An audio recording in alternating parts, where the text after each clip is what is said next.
તો આપણા બ્લોગમાં મોરબી આવી ગયો છે. ધેટ્સ મીન વાવ. ગોર ફરમાઈએ પહેલા પફ की बाइट કેવો છે? દેખાવ પફ ખાતો. એટલે આને થોડુંક ગરમ થવા દઈએ, પછી છે ને આને એકદમ આપણે પહાડો જેવી મેગી બનાવીશું. થોડુંક દૂધ નાખીએ એમાં.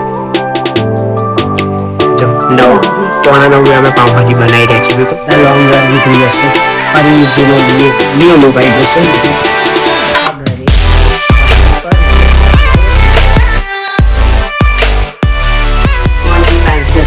સ્વાગત છે તમારું ફરી એક નવા બ્લોગમાં.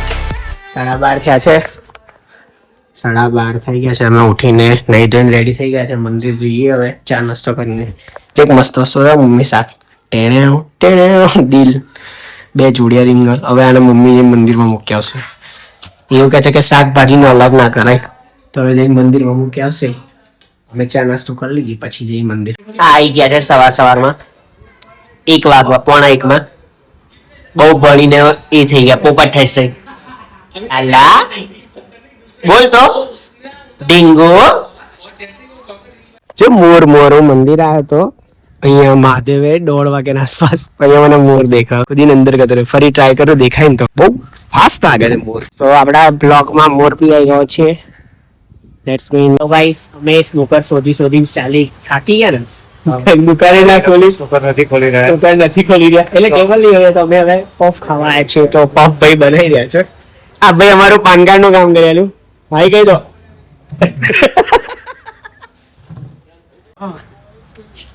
વાવ. ગોર ફરમાઈએ પહેલા પફ की बाइट કેવો છે? દેખાવ પફ ખાતો. ઓસમ પફ ખાતો. ઓકે.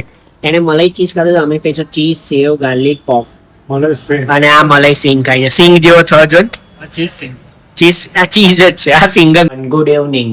ભૂખ લાગી છે તો આપણે મેગી બનાવી. નવી રીતની રેસીપી તમને શીખવાડું. પહેલા તો પાણી ગરમ કરવા મૂકી દીધું છે.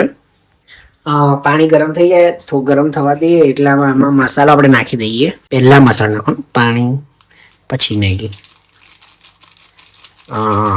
પછી બીજો મસાલો. આપણે 6 પીસ ના 4 પીસ છે ને, એટલે 4 પીસની બનાવી રહીએ છીએ મેગી. પેલી વખત લાયા હતા ને આપણે જે બનાવી દીધી ને એ જ છે. મસાલો ભતર્યો છે અંદર. હવે એને થોડુંક હલાવી દઈએ. હવે આપણે એમાં છે ને મેગી નાખી દઈએ. બધી જ નાખી દઈએ. બધી મેગી ગતી રહી છે. હવે છે ને આને થોડીક ગરમ થવા દઈએ. હજુ તો ગરમ જ નથી, પાણી સાવ ઠંડુ જ છે એકચ્યુઅલી. એટલે આને થોડુંક ગરમ થવા દઈએ. પછી છે ને આને એકદમ આપણે પહાડો જેવી મેગી બનાવીશું. તમને શીખવાડું. આ થોડુંક ગરમ થઈ જાય ને પછી આમાં ઉપરથી આપણે મીઠું નાખીએ. હું બી પહેલી વાર ટ્રાય કરીશ, પણ મેં બહુ બધી વાર સાંભળી છે આ કે આ કઈ રીતે બને છે. તો આપણે બચી ગયા હતા ચાટોડે. તો આને ગરમ થવા દઈએ. ત્યાં સુધી શું કરીએ? ત્યાં સુધી મારું કામ. અને જીનુના મમ્મી ગયા છે એક એમના પડોશીના ત્યાં, જૂના પડોશીની ત્યાં.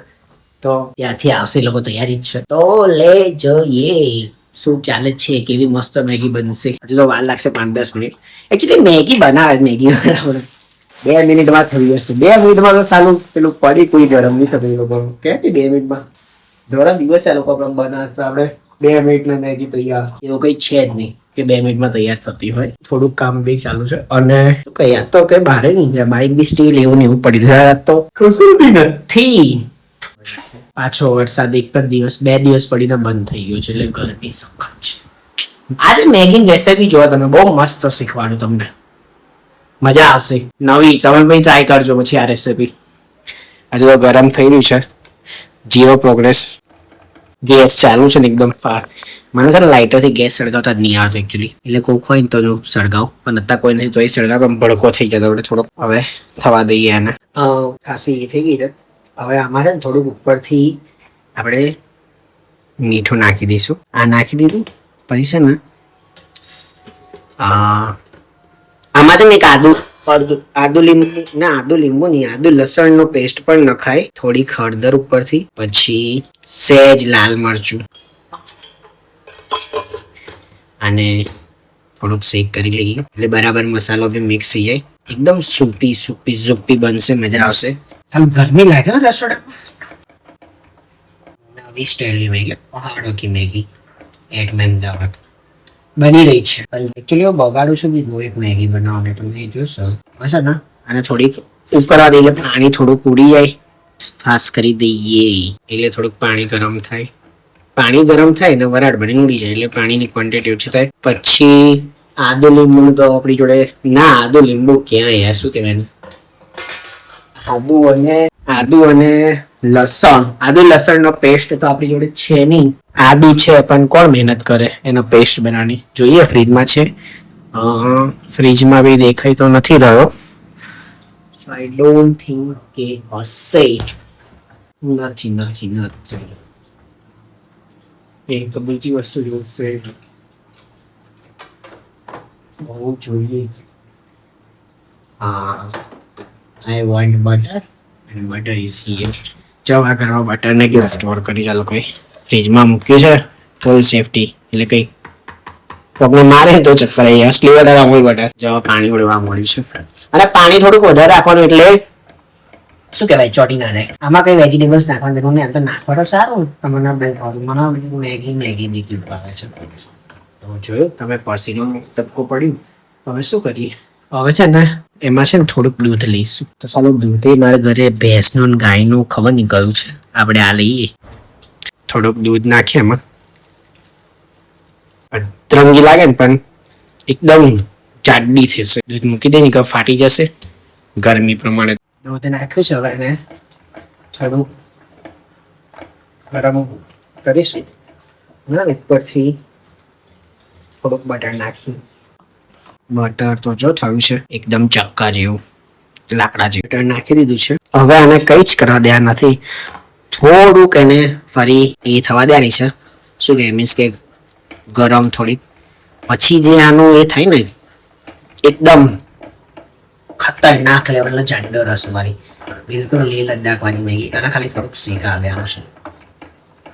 તો શીકા દે બહુ ગજબ સ્મેલ આવે ભાઈ. એકચ્યુઅલી આ રેસીપી અમે જાતે જ જોઈ લી. તો હવે હું આને બરાબર થોડુંક હલાવી દઉં, નીકળ આમાં આમાં રેસ તો ચોટી જશે પછી. કેટલું જબ્બર એકદમ કાઢી થઈ છે.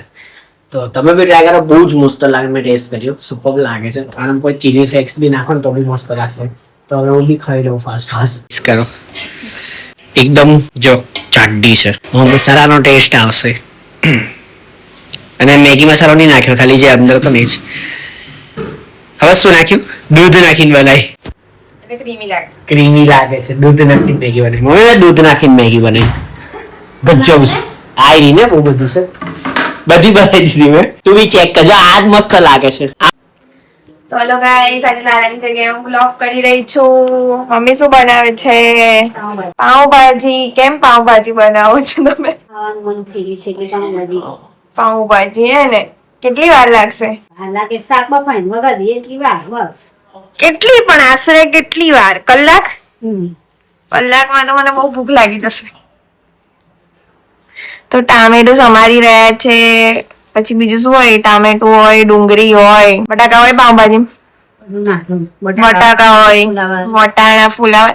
અમારે ત્યાં ફુલાવર નહીં બને. અને મેં એવું બી જોયું છે કે બીજે બધે કોબીઝ ની બી પાવભાજી બને. તમારા ત્યાં કેવી પાવભાજી બને છે કહેજો જરા. પછી હવે પાણીપુરી બી બનાવવાની ઈચ્છા છે ને મમ્મી આપણે. કાલે પાણીપુરી, આજે પાવભાજી. મજા પડી જવાની છે. તો બધું સમારી લે, પછી આપણે મળીએ વઘાર કરે ત્યારે હું તમને દેખાડું કે અમે પાવભાજી કેવી રીતે બનાવીએ છીએ. ગમે આવી ગયા છે. ઝૂમ કરેલું. ચા જો ભૂખડી બટાકા ખા કરે છે. હવે પાછો અમને ફોન આપી દઈએ છે. ના હવે આપણે ચા રાખીએ. હવે સબ્જી નાખી દીધી છે. તાસરું નાનું નહીં પડે. હવે જ વાર થયો. પાવભાજી ચક્કા જેવી. એમાં વેન્ડી પાવભાજી એક નંબર બનાવે, તીખી ધમધમથી. જો 9:45 અમે પાવભાજી બનાવી રહ્યા છીએ. તો બની ગઈ ને, હવે તો કશું નહીં થઈ. હવે આ બની જાય પતી ગયું. ઓકે, હવે આને હલાવશે. પછી મસ્ત ચીઝ નાખીશું, કેમ કે અમે ગુજરાતી છે તો અમે બધા ચીઝ જ નાખીને ખાસ કરીને પછી ચીઝ જેવા થયા છે બધા જો હેલ્ધી. આ બી ખુલ્લી ટી શર્ટ એટલે ખબર નહીં પડતી, બાકી આ બી 70 કિલો વજન છે એનું બી. જો જો જો જો પકડાઈ ગઈ. બસ તો હવે જોઈએ શું કરી. 95 કિલો વજન છે. 55 તો બસ હવે થોડીક વાર પછી શેકાશે પછી એ બી જોઈએ કેવું શેકે છે અમારા પેરાડાઈઝના પાઉં સૌથી બેસ્ટ પેરાડાઈઝના પાઉં પોચા એકદમ પોચમ ને મીઠું બરાબર છે બધું બરાબર જ છે ટેસ્ટ ચેક ઓકે છે ભાજી તૈયાર થઈ ગઈ છે હવે અમે જમી લઈએ જમીને પછી બહાર આંટો મારી જઈશું શિવાજી પિક્ચર ચાલી રહ્યું છે કપાવા આવી ગયા છે હવે ભૈલા ભાઈ આ મારા બાર્બર છે નવા હવે રાહ જોઈ શકો મારું 10:30 થઈ ગયા છે તો લેટ્સ વેઇટ ત્યારે વારો આવે અમારો બધા લોંગ વાર નીકળી જશે ફરી જૂનો ન્યુ લુક આવી જશે મસ્ત પાવભાજી જમ્યું પછી બહાર આટો માર્યા પછી છે ને અમે આખા ઘરે હોટસ્ટાર પર રીતેશ દેશમુખનો શિવાજીનો મૂવી છે જે બહુ જ મસ્ત છે તો બધા જોજો બહુ મસ્ત મૂવી છે એકવાર તો જોવા જેવું છે હોટસ્ટાર પર છે યા નેટફ્લિક્સ પર ખબર નહીં યાદ નથી મને બટ મસ્ત મૂવી છે બધા જોજો તો આજની વિડીયોમાં કંઈ પણ ગમે તો વિડીયોને લાઈક કરજો ચેનલને સબસ્ક્રાઈબ કરજો આવજો જય શ્રી કૃષ્ણ મળીએ કાલ ફરી એક વિડીયોમાં બાય બાય